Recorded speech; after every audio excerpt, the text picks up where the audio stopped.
1 hour. All right, we are live. I'm just going to set up the Zoom and the broadcast and everything, and then we can start. We are on the countdown towards 100. Last 7 months next are coming in. I'm just setting it up. 1 second. Just taking some time. Yes, and that's one.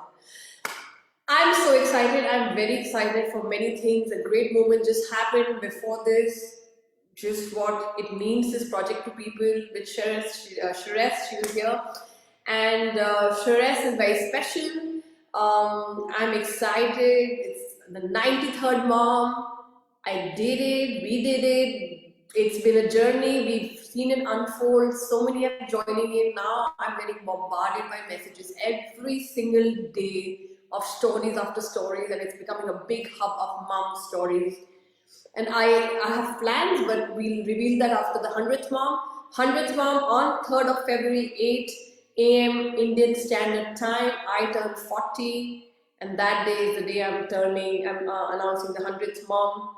We're going to climb the first peak. Welcome, Sherist. I'm excited, and I'm very excited to have you on to unfold this story, to welcome you to the book. And I always say this, I've been saying it for 93, 92, and now the 93rd time, that mums who live their story tell their story the best. So let's go ahead and introduce Sherist. And Sherist, please go ahead and introduce yourself and your journey till here, and we'll go ahead talking to you about you being a mom and further conversations. Welcome to the book, Sherist. Thank you. Thank you so much for putting it together. And luckily, I have had the pleasure of sharing space with you in the Abundance Mastermind we're doing. So it's so incredible that I get a little bit of the back end of it, right? I get to hear all the excitement and all that stuff. So thank you for inviting me. It's an honor, and very, very excited to be here. So yes, my name is Sherist Rodriguez. I am from Puerto Rican family, so I am Latina, even though most people think that I'm not. And gosh, I was born in New York, in the Bronx. A lot of people don't know that about me. And my family moved to Arizona when I was about 11 or 12. And so I went from East Coast to West Coast, and have moved around a little bit since then. But right now, in my journey, where I am right now in my stage, is really, I'm on a mission. I have had this dream in my heart and soul for so many years, and it stems from experiences, my own experiences as a child. And as a child, I did grow up in poverty. In one of the stories I like to tell, because it really shapes a lot of who I am and what I do, is I used to be very embarrassed about having to stand in those food lines where we would be with a bunch of other families waiting to get cheese and milk and whatever the government gave. And I vowed at that moment, in shame and in whatever all the other feelings I had, but is that I would not do that, that I wanted to change that not only that, but I knew what it was like to be hungry. And so when I started off my philanthropy part, I really focused on doing a lot of outreach for the homeless and for the hungry. And I had this thing in me, like, no one should ever have to beg for food, but yet going and taking food to people, it felt so uncomfortable at the same time as how loving and wonderful it was. But right now, I'm just wanting to unravel. I'm wanting to share my story. I'm wanting to help people overcome the things that are holding them back. I myself felt like I was in my own prison up here, but I allowed, now that I know, my childhood traumas to pave the way of my future. I really, without being aware of it. And when I became aware that my words, my actions, the way I move forward in life, my thoughts, my belief systems were all stemmed from my childhood, that really changed my life. And so bringing that awareness to people, I have a nonprofit and I have a business also that helps women become entrepreneurs, scale their businesses, but more so at the core of my passion is to help people understand how much our childhood trauma affects us in our adult life, in our relationships, the way we speak with people, the way we raise our kids. So trigger alert, just in case anyone here, but I come from a family of domestic violence, And my mom endured horrific things, and obviously witnessed a lot of those. And there wasn't a lot of support for this domestic violence still, but even then was something you didn't talk about, right? It's still very, there's so much shame behind it. It's ridiculous. And, but yet so many families shamed you. You couldn't go to the police because, you know, there was just a fear of so many things. And then people knowing, and you're supposed to be in this beautiful little family. So we had to live in silence our whole life with that. And unfortunately, when I was 15 years old on my 15th birthday, my mother ended up shooting and killing my father in self-defense. And so that, I talk about that sometimes, and that not being the worst thing that happened, because the events that happened after that triggered so many other things. We we didn't, well, maybe my mother didn't know that there was support out there, but we didn't get the support we needed. She didn't get the support she needed, and she struggled with what she did. And so that spiraled on to her abandoning me with my brothers and sisters, and just a whole life of trying to figure things out, right? And I ended up, I'll tell you, what an experience. I've been homeless. I developed a drug addiction, alcohol problem, all before the age of 18. It's incredible these things can happen. But the thing that saved me was getting pregnant at the age of 18. And so that's why when I found out I was pregnant, that even though other things had happened to get me to a point where I was cleaning up, I was getting my life in order. But the moment, I'm going to talk about how my kids saved my life, and I get teary eyed when I do that. But I knew that at those moments I had to make changes.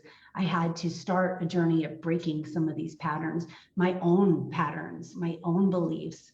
I had a human being to raise, and I felt like even though I was a child too at 18, really, I mean, I look back now and I know I had no idea what I was doing as a parent that young, but I realized that if it wasn't for my son, my firstborn, at the time, right? I have two boys. By the way, one is 29 years old and the other's 27 years old. So I have big boys.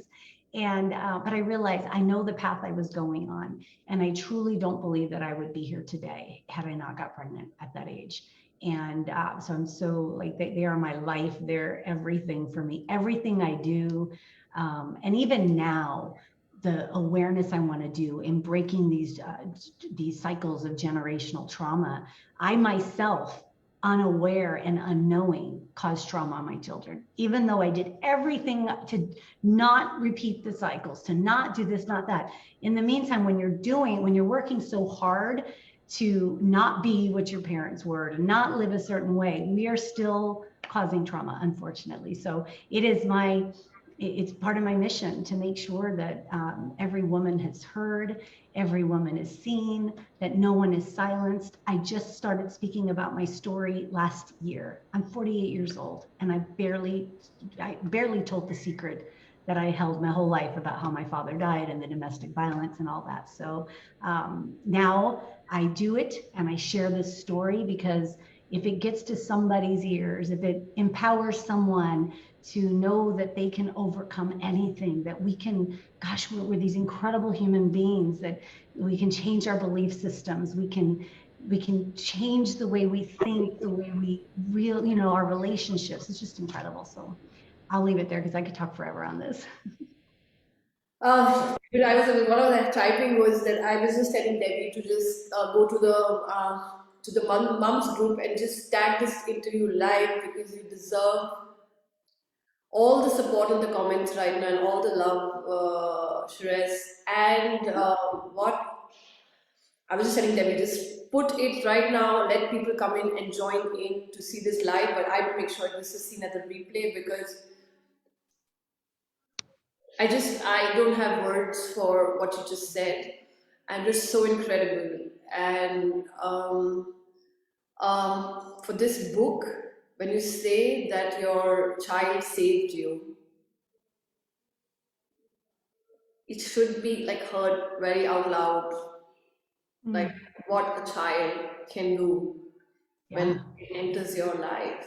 And And it's incredible that you said that you can share it, because I never shared my mother's story for 40 years. I'm turning 40 on 3rd February, right? I'm not shared it with anyone. This project allowed me to share it because this was a very safe place. In fact, many mothers have shared their stuff for the first time on this platform in the interviews, saying we're sharing it for the first time because this is what we are creating.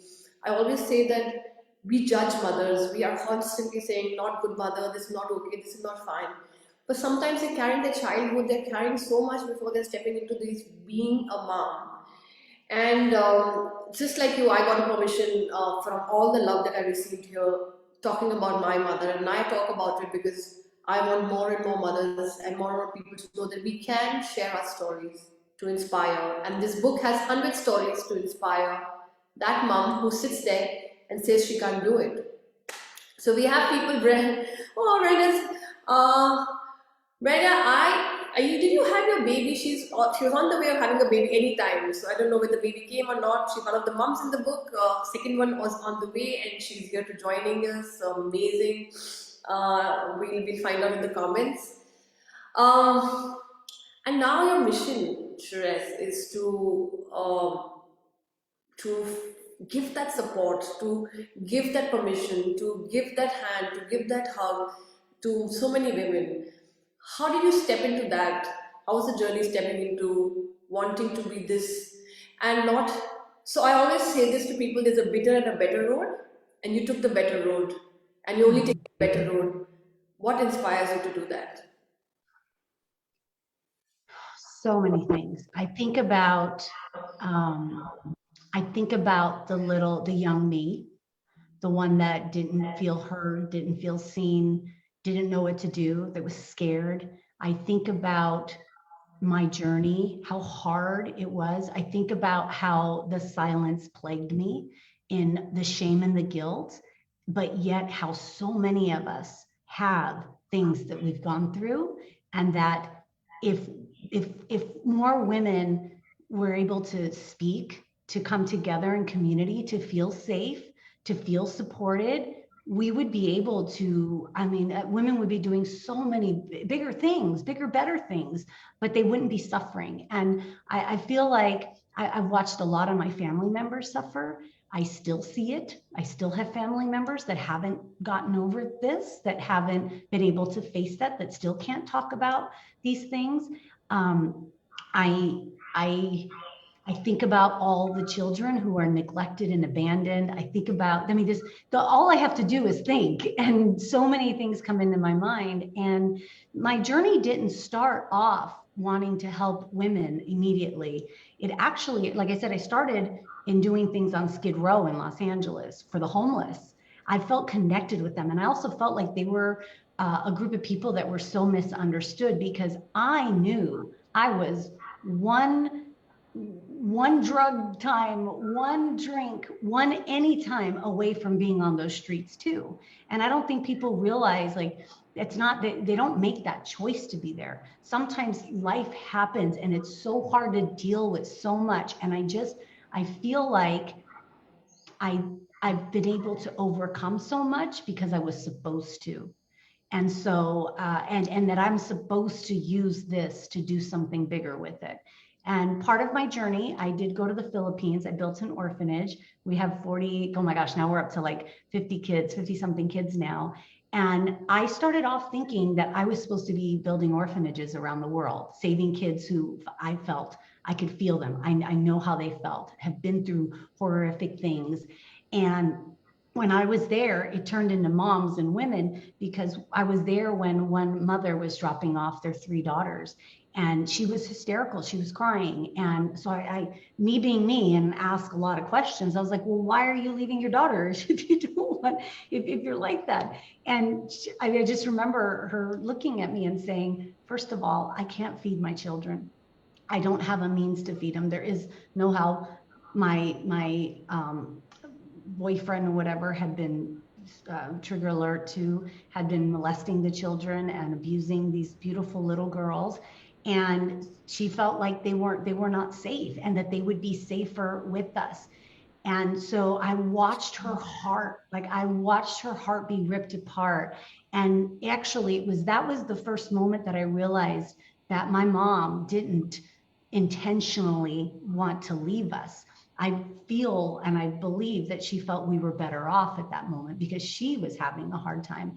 And so I knew at that moment that it's not just about helping the children. Like, we have to give more support for women. We need to give more resources. We need to, I mean, no woman should ever have to give up their child because they feel like they're better off without them, because the child is always better with their mother, but not if we don't have the right resources and the tools and all of that. So my mission, it's the big dream. I mean, I want centers, and I want to build centers all over the world that, not only are able to house women in crisis and children, but be able to transform them, to help them go from whatever it is that's happening, to overcome those traumas, to then empower them to be able to build the lives that they should have and have that financial security and freedom. So it's from child and mother and family. And it's also to bring awareness.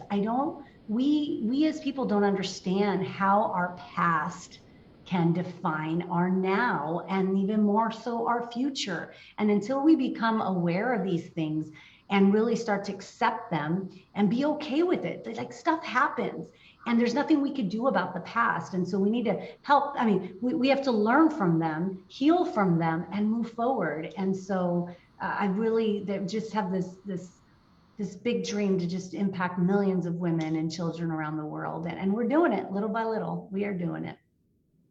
You're doing it. You're absolutely doing it.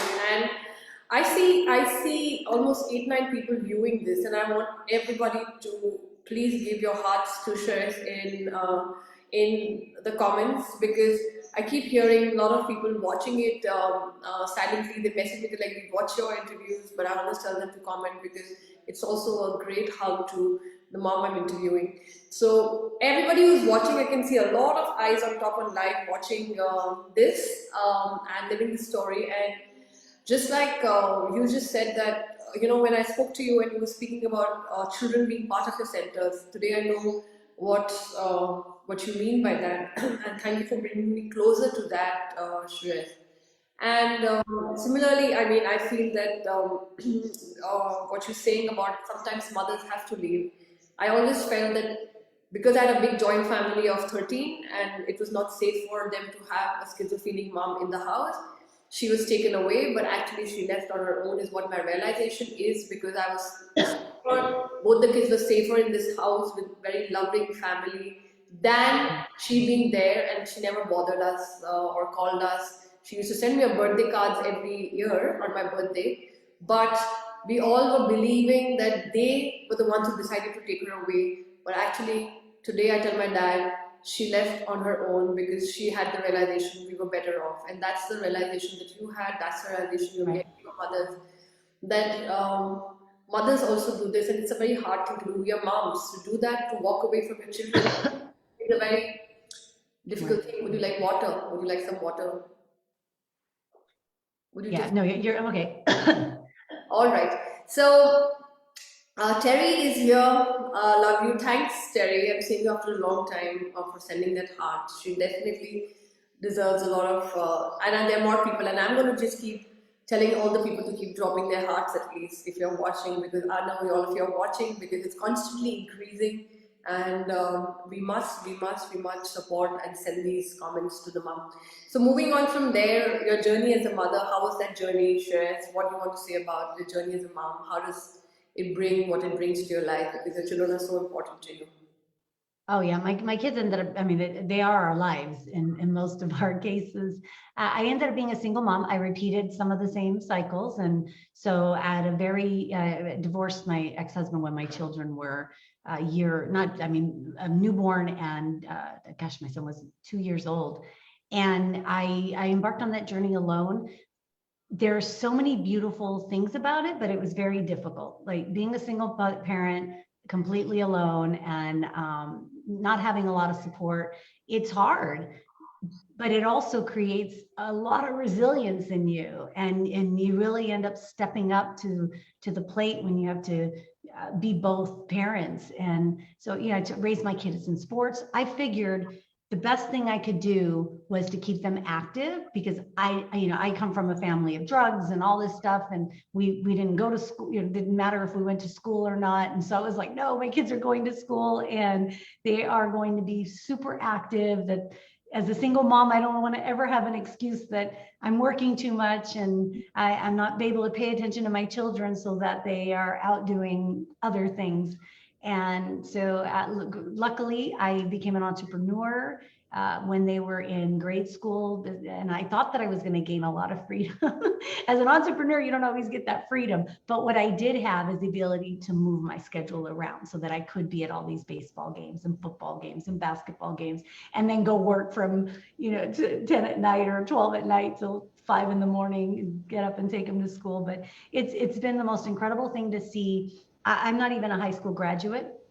And my son, my 29-year-old, not only did he graduate from college, he's the first in all of our generations to go to college, but he went to UCLA. Like that, I couldn't even imagine anything, one of the biggest universities in all of the country and the world. And so I'm super proud. My other son ended up being an entrepreneur. He's traveling the world right now. He's in Mexico somewhere right now. And he goes to Asia and he goes everywhere. So, the thing is out there, especially if you're a young mother, our kids are watching us all the time. Like, lead by example. Even if you don't think, like, I beat myself up for thinking that I wasn't a good mom, that I did all these things, but at the end of the day, the reward is when they become successful. And so just, my message to you would be, is just be the best you can be, and be that mom that puts it all in there, and you'll see your kids are watching you, and lead by example, because they will. So my kids That's are beautiful. great.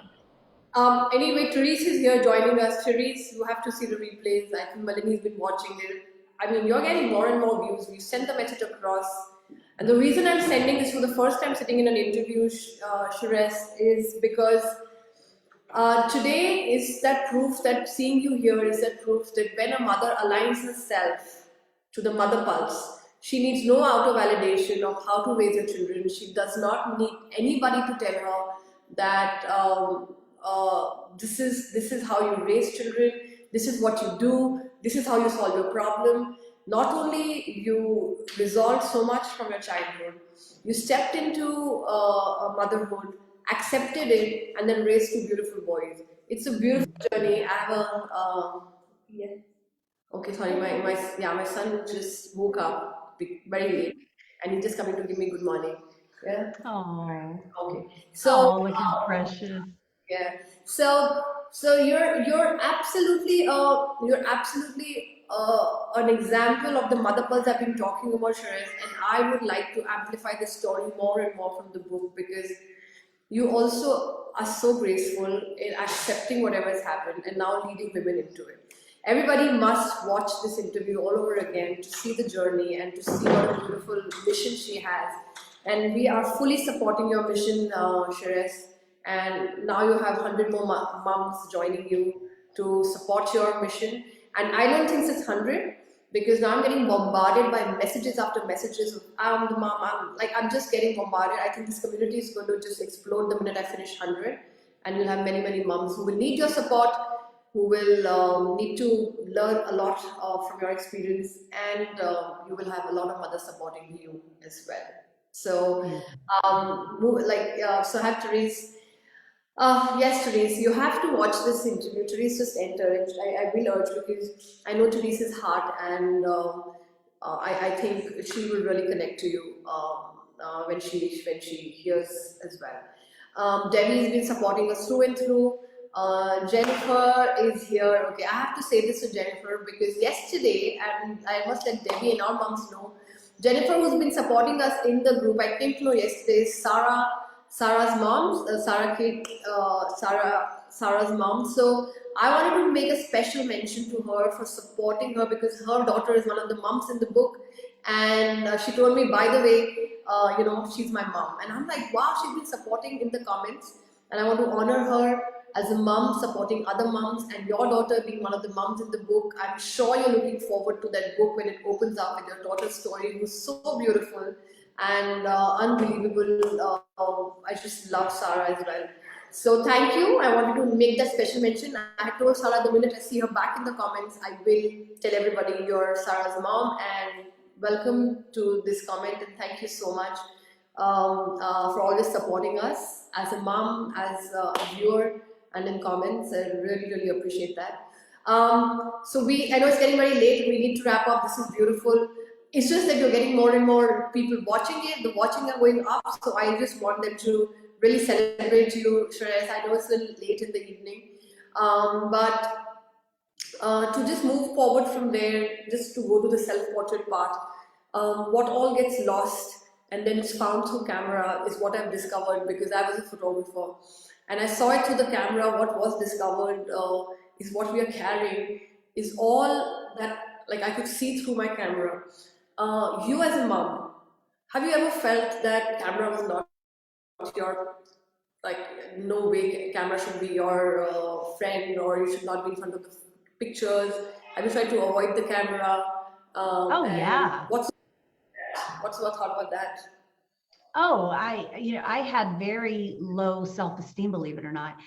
I looked to everyone that I was so confident, but I was operating from a sense of resiliency, from reaction, but I struggled with deep down inner love. Like, I didn't know what it was like to really love yourself. I was clueless. And so when you talk about getting in front of the camera, and that fear, I didn't feel pretty. I didn't think I was pretty ever, even though people would tell me all the time. I would just say, oh, they just say that because they're being nice, or because they know what happened to me when I was younger, or whatever happened. And so I did have those, a lot of problems with it.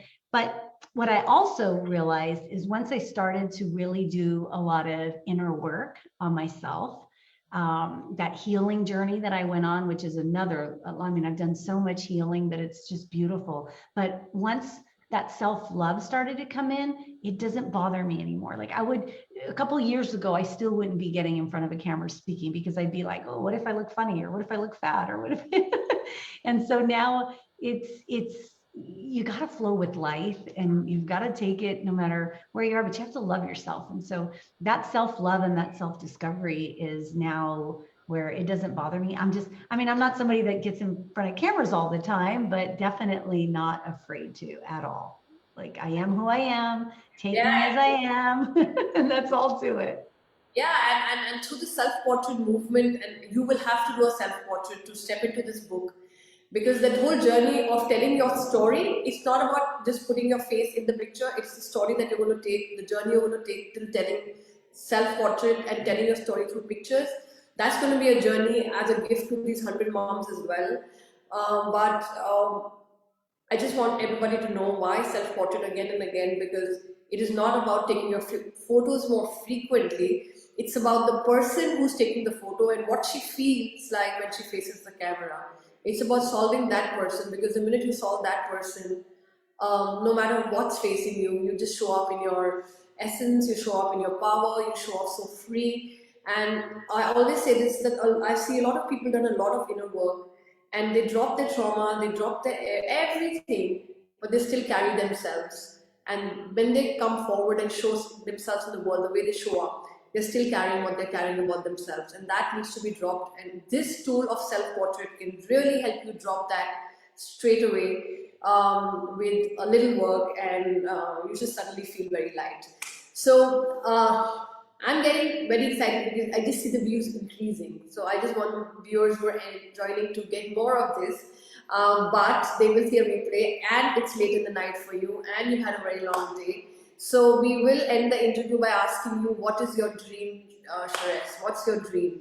You've already mentioned it, but let's ask you what your dream is. And because the book is called 100 Self-Portraits, 100 Dreams, and we all are trying to make these 100 dreams come true of these moms. So uh, let's talk about your dream before we end. Yeah, my dream is not only to prevent childhood adversity, child abuse, mother abuse, all that stuff, but in the event that we can't prevent those things through awareness and through the support and everything that we provide tools and resources and homes and education and knowledge and help, I have this burning desire to help women become so strong that they first don't need to rely on anyone else. Not that, I mean, obviously we are a community and we want to stay together and rely on each other, but that they feel empowered, that they can financially support